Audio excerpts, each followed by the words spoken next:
Hi, and welcome to Awww, the series that gives you kitchen hacks for a pandemic world.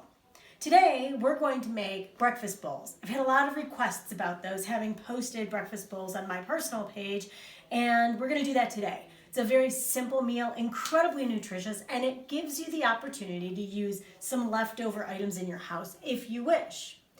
Right over here, we have our ingredients. We have our quinoa that you're going to assume that you make in advance. And by the way, you can make it in advance, keep it in the refrigerator and heat it up to use it. A series of vegetable that I'm going to use today that I pre-cut, and our eggs. Today we're going to use duck eggs.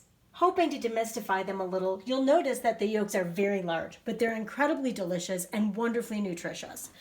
Some little Awww. We've got some turmeric because we use turmeric in ours. Garlic powder and a little bit of sriracha. So, making a quinoa bowl, the first step is to make your quinoa. What you're going to do is basically follow the directions on the package. The great thing about quinoa is it's an amazing protein-filled food, and it is a seed and not a grain. What you can do is make a batch of it, put it in a container, keep it in the refrigerator, and use it a little bit at a time over the week. We have already made our quinoa, and we're going to go on and move on to the eggs. We're going to make our poached eggs. Now you can make a quinoa bowl with fried eggs if you want. That's no sweat at all. But you know, we like them with poached eggs, and we're poaching those duck eggs today. Remembering that the last time we made poached eggs in episode 1, we reduced our boiling water down to a simmer, added some vinegar, probably about 2 tablespoons worth, and created a swirl. We definitely put our duck eggs or any eggs into a bowl so that they're easy to slide into the water. These will cook for about 5 minutes. And then the point is to not touch them. While we do that, we're going to go ahead and prep our bowl. To prepare a quinoa bowl, you'll put your hot quinoa into your bowl and then start adding ingredients. This is just what we do typically. We started to do this when we were training for marathons and needed something other than oatmeal that was healthy. Extra virgin olive oil, because it has a great flavor. You could also use sesame oil, which is wonderful and one of the staples I use all the time.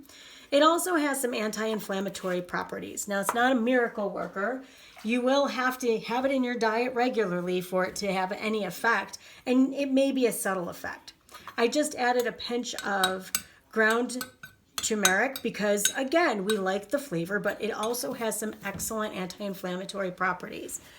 Put in a little bit of garlic powder. You could use fresh garlic. We chose not to do it today. Ground garlic or garlic powder has a little bit of a different flavor to it. We don't use garlic salt because we have garlic powder and salt.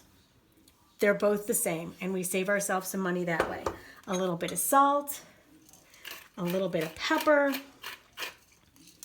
and then I add our ingredients. And here we have some corn, some onion. I have some red kale that I got at the grocery store a few days ago. And some celery. Now, why celery? Because I had it on hand.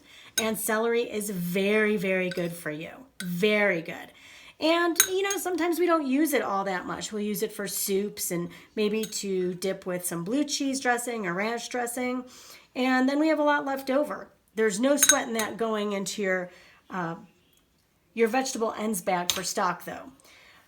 In order to just keep this a little warm, I'm going to go ahead and zap it in the microwave. Yep, I said that, but just for a quick 30 seconds.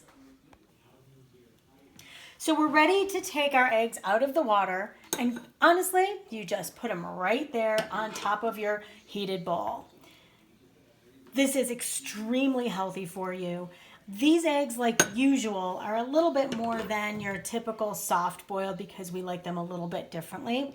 And then a little bit of this wonderful Maldon salt on the top, these beautiful crystals, some pepper, and what we love is a little bit of sriracha. It just gives it a little bit more flavor. And you know what? That capsaicin is so good for you as well. Then it's time to dig in. Spoon, fork, whatever, and we're gonna cut right into those eggs and see how beautifully delicious they look, creamy and gorgeous. That mixes right in with that quinoa and all those veg, and you have a breakfast that's gonna last you the entire day. Question though, what if you don't have quinoa? Use rice. Use farro if you have farro. Use barley. Use any kinds of grains that you might have. There's nothing saying you have to work with the quinoa, but quinoa is a magnificent base for a dish like this. Have questions? Reach out to us at graffiticuisine@gmail.com. Please subscribe to our channel at Graffiti Cuisine on YouTube, and we'll see you next time with Jesc.